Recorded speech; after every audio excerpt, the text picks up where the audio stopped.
John Bonham represents the rawest of Led Zeppelin.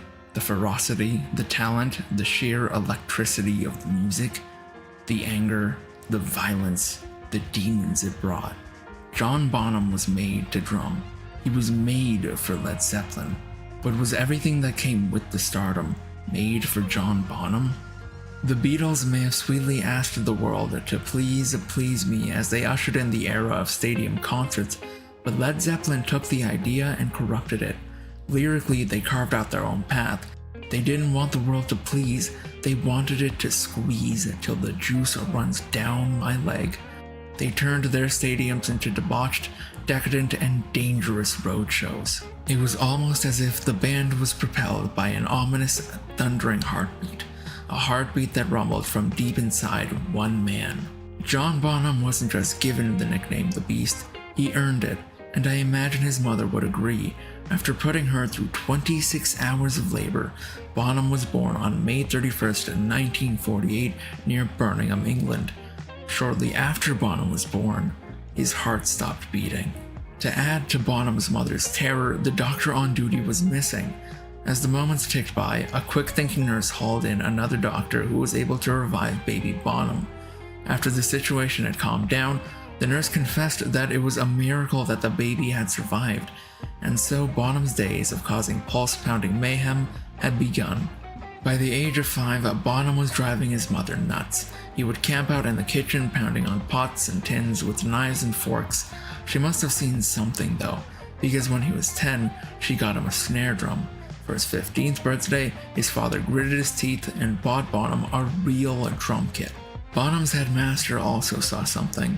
In the boy's report card, he wrote that Bonham would either end up a dustman or a millionaire. Neither the rigid British class system nor certain headmasters could quash Bonham's drumming dreams. By day, the mighty percussionist would do back-breaking physical labor at the family construction company, and at night he would pound away till dawn with the various local bands. By 1964, when he was only 17, the magic was already starting to happen in both his music and his love. Bonham may have lived in the suburbs, but in the 60s even they were pulsating with a rich music scene. By now, the wild-haired Bonham had not only earned the nickname Bonzo, but also a reputation as an outstanding drummer. It was at a local dance that he met a pretty blonde named Pat who would soon be his wife. The magic continued when fate shoved Bonzo into the path of 3 other extremely talented musicians and their incredible manager, Peter Grant. It's mind-blowing how 4 dudes, John Bonham, Robert Plant, Jimmy Page, and John Paul Jones, just jamming together for the first time in a room below a London record shop in 1968, would go on to birth hard rock, revolutionize the music industry, and become the center of a swirling storm of substance-fueled madness, devouring everything in its path. And at the heart of it all, as bassist Jones recalled, as soon as I heard John Bonham play, I knew this was going to be great. But on the other side of that coin, his genius came with the dark side. The year 1969 was a time of upheaval for many, including journalist Ellen Sander, who covered Led Zeppelin's tour supporting their first album. At the tour's end, she went backstage and the band members, led by Bonzo, lunged at her while shrieking and ripping her clothes off in a frenzy. I was terrified, Sander said. The backstage nightmare continued for Sander. All of a sudden, there were all these hands on me and all these big guys, she recalled. The band's manager, Peter Grant, a hulking former wrestler, began heading toward her. Thankfully, instead of piling on, Grant ripped Bonzo off of Sander, allowing her to escape. Sander said, with a grace they did not deserve, "They didn't hurt me except for my feelings." Sadly for Bonzo, that wouldn't nearly be the end of his antics. As savage as the backstage incident was, Bonzo's booze-fueled debauchery got even worse. There is a famous photo of the Beatles laughing as they fish out of the window of the Edgewater Hotel in Seattle. Cute, right? If there was a similar photo of Led Zeppelin a few years later at the same spot, well, let's just say that it would be for a more mature audience. What happened at the Edgewater on that fateful day should definitely stay in the Edgewater. Alas, the incident became infamous as one of the most depraved acts in the history of rock. As friend of the band Vanessa Gilbert recalled, she was getting high and looking out at the water when Bonzo popped out on his balcony and yelled, "You guys gotta come and see this." When Gilbert got to Bonzo's room, she couldn't believe her eyes. She said he proudly pulled back his shower curtain to display at least 8 mud sharks swimming on top of each other. The band's manager was lying on the bed with a bottle. It was a bizarre scene that would only get worse. The details that follow are a much disputed part of Zeppelin lore, but as Gilbert tells it, they were taking a mud shark and rubbing it on one of these girls. In some versions, they of course did a lot more than that. Then, as Gilbert said, after that, everything in the hotel room started going out the window, even the ashtrays. All of this pandemonium caused Bonham to have a meltdown. Throwing the contents of Bonham's hotel room into Elliott Bay was hard work because everything was screwed down, but he was nothing if not persistent. What happened next shouldn't be surprising. As Gilbert recalled, after a couple hours of this, Bonzo realizes it's his room and he turns into a big baby. He wants to go to sleep, and now he doesn't have a bed to sleep in because it's floating in the ocean.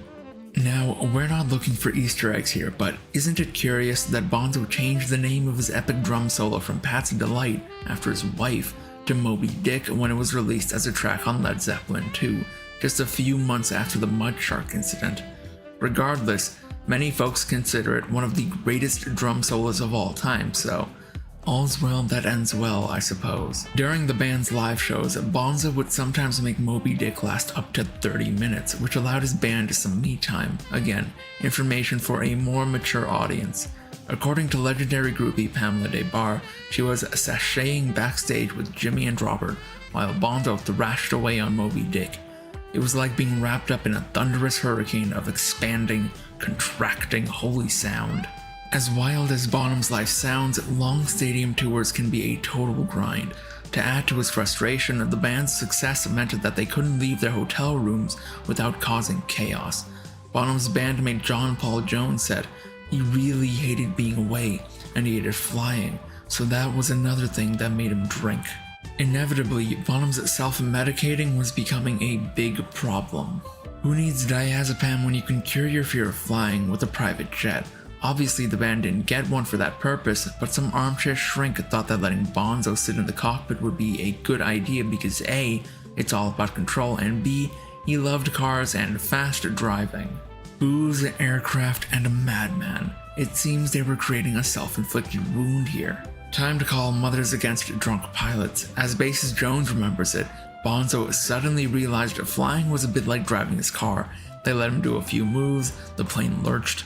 John came out of the cockpit with a big smile on his face and he said, "That's the fastest thing I've ever driven." And when John Bonham grinned, that was rarely a good thing. You see, the band didn't just tour by air. The band upgraded to the much larger Starship. It featured a bar, a 9-meter couch, and a bedroom with a white fur bedspread. And the first time the band used the plane, who else but Bonzo caused a ruckus? Knowing Bonzo, he was likely still blitzed when he boarded the Starship looking dapper in his Clockwork Orange-inspired bowler hat. Knowing the recent past, an unsettling choice of inspiration. Shortly after takeoff, when Bonzo ambled back to use the plane's lavatory, where troubles followed even down the drain. As Bonzo entered the loo, there was a huge whoosh, and all of a sudden his hat was sucked down the toilet. Apparently, the crew had forgotten to fasten the cap on the chute that the toilets emptied from. It would almost have been funny if the sudden loss of cabin pressure wasn't so dangerous. The crew was unable to fix the problem, and everyone on board was starting to feel the lack of air pressure. However, instead of landing immediately, they decided to keep going and just keep the plane really low. They flew from Dallas to New Orleans at 8,000 feet instead of the usual 30,000. As Robert Plant recalled, "So John had lost his hat, but then we all lost our minds." Anyone who flies private should really have a classy car to match, or a dozen. One time while in LA, Bonham and his manager Peter Grant decided to stop into a Rolls-Royce dealership. As scruffy Bonham, who probably didn't look like the brand's typical clientele, was admiring a silver shadow, a salesperson hurried over and said, "Sonny, don't put your hands on it unless you can pay for it." Bonham, not likely used to being treated that way, decided to have a little fun. How much is it then? After the dealer told him the price of the car, Bonham said to his manager, "Quick, give me 85 grand," and Grant pulled out a paper bag full of cash. With a flourish, Bonham dumped it on the table and was the proud owner of a glorious new Rolls. Thus far in our automobiles adventure, Bonzo hated planes, loved automobiles, and wreaked havoc on one train ride in particular. During the band's 1971 Japan tour, Bonzo took his typical sloppy horseplay a few notches too far. When bandmate Jimmy Page and his girlfriend went to the dining car, Bonzo found the girlfriend's purse and, well, there's no other way to say this, Bonzo dropped his captain's log in it. If you, the viewer, are wondering if it could get worse, well, yes it could, all while he was still in Japan too. At the Tokyo Hilton, brutish Bonzo, who likely had superhuman strength from pounding away for 3 hours most nights, picked up a room service card and threw it at a record company executive while he was having a shower. And yet, it gets stranger still. So far, you may not have pegged Bonzo as a refined man, but one evening while in Japan, he and the band's manager Richard Cole decided to seek out some cultural artifacts. The lads snagged some super sharp samurai swords, as one does, and proceeded to slice and dice their rooms beyond recognition, but this was just the warm-up.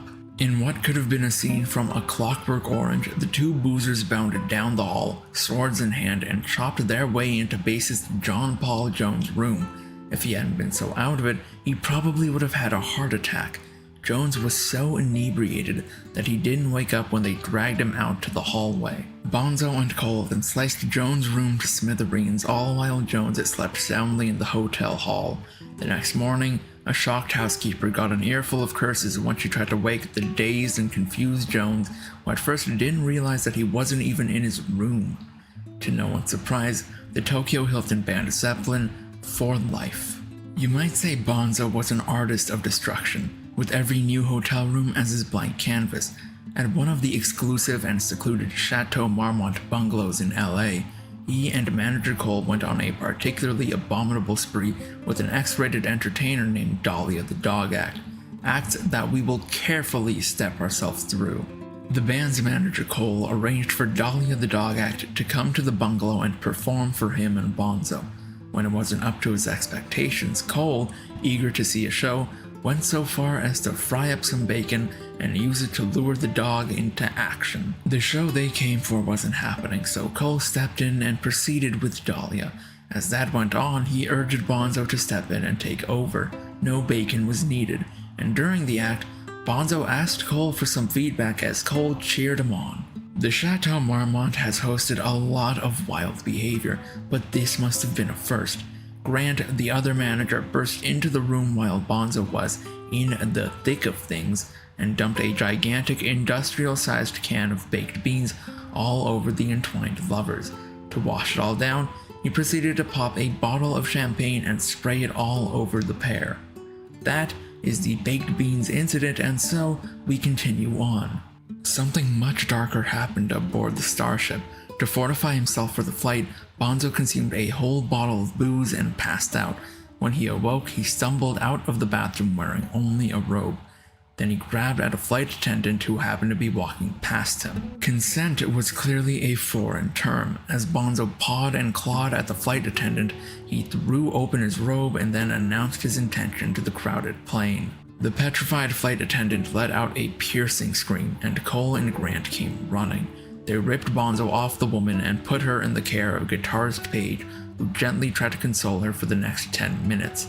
To make matters so much worse, this happened in front of a bunch of journalists who were traveling with the band. Bonham was a man of stark contrasts, which becomes clear when you compare his boozy, rock god lifestyle of sold-out shows and screaming fans to his calm and happy home life. He used some of his mountains of cash to buy and fix up an idyllic farm in Worcestershire for his growing family, Pat, daughter Zoe, and son Jason. He even started breeding cattle. That said, keeping the two very different worlds in balance was becoming an increasingly insurmountable task. By the mid-70s, the band had become a big bad monster. Everywhere they went, they were breaking attendance records, grabbing headlines, and leaving legions of terrorized hotel staff in their wake. One newspaper called Zepp's fans the most violent, unruly crowds ever to inflict themselves upon a concert hall. The pressure was reaching a fever pitch, and Bonham was starting to show signs of strain. The show must go on, especially when unprecedented stadiums full of sweaty fans are clamoring to hear Stairway to Heaven. By 1975, Bonzo would be pounding away on drums with the bag of his vices in full view between his legs. Black Sabbath rocker Tony Iommi said, paraphrased, "I saw John a few times when he'd throw up and then have another hit." Little did the band know that their rock and roll circus tent was a heartbeat away from unraveling. In the mid-70s, Britain's Labour Party got serious about taxing the rich. How serious? Well, the taxman wanted to snatch 83 to 98% of investment income from top earners. This sent the band into tax exile, which meant Bonham didn't enjoy as much family time at his farm. It also caused much more than accounting drama. Adding to the stress of the tax exile, lead singer Robert Plant's wife almost perished in a car accident while the couple were on vacation in Greece. The injured pair flew to the UK for treatment, but their accountant suggested they delay the plane's landing until after midnight to avoid wasting one of their precious few days allowed in England. And while Jimmy Page was in exile in LA, he developed a nasty smack habit that he shared, of course, with Bonzo. If interventions were common then, Bonzo might still be with us. Musician Glenn Hughes said, "Towards the end, he drank so viciously. The guy was miserable, and it doesn't matter how much effing money you've got, alcoholism will take you out." Manager Phil Carlo said, "I don't think it would have lasted much longer. The music was nowhere near as good as it had been." Forget about ridiculous tour riders. During the band's 1977 tour, which would be their last, Bonzo's outbursts were becoming so disturbingly violent that journalists covering the band were given the following instructions. Do not make any sort of eye contact with John Bonham. This is for your own safety. As is often the case with Bonham, it would almost be funny if they weren't being so blunt about it.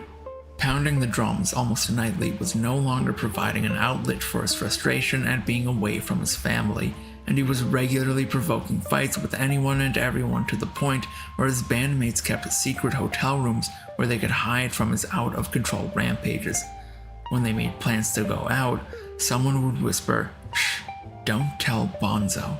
Many celebs are surrounded by yes-men, but when you're a coked-out star with anger issues who also has constant backup in the form of burly bodyguards and roadies, you start to feel invincible, and one fateful night in Oakland, that invincibility was tested. Bonham witnessed a security guard smack the hand of band manager Peter Grant's young son. Then havoc broke loose. An epic brawl broke out, and the guard who reprimanded the boy was put inside a trailer and beaten to the point of requiring hospitalization. After the dust settled, the authorities apprehended Bonham, Grant, and 2 other Led Zeppelin crew. The band's reputation was in tatters, and to make matters worse, 2 days after the massive melee, Robert Plant's 5-year-old son succumbed to a stomach virus. It was clearly time for everyone to take a step back. Bruised but not beaten, in 1980, the band decided to go on their first North American tour since 1977.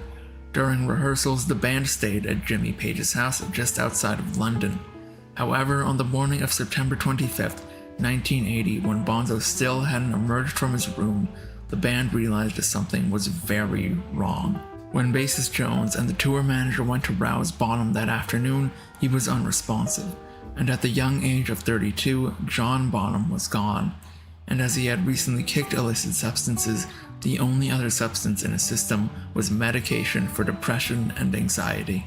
The beating heart that had once propelled the band to their share of good times and bad times had gone silent, and with it, so too did their music.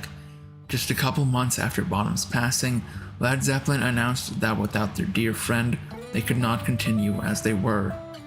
Robert Plant once said on the BBC radio show Desert Island Discs, he was big, he had this way about him, and he said, "Look, you're going somewhere really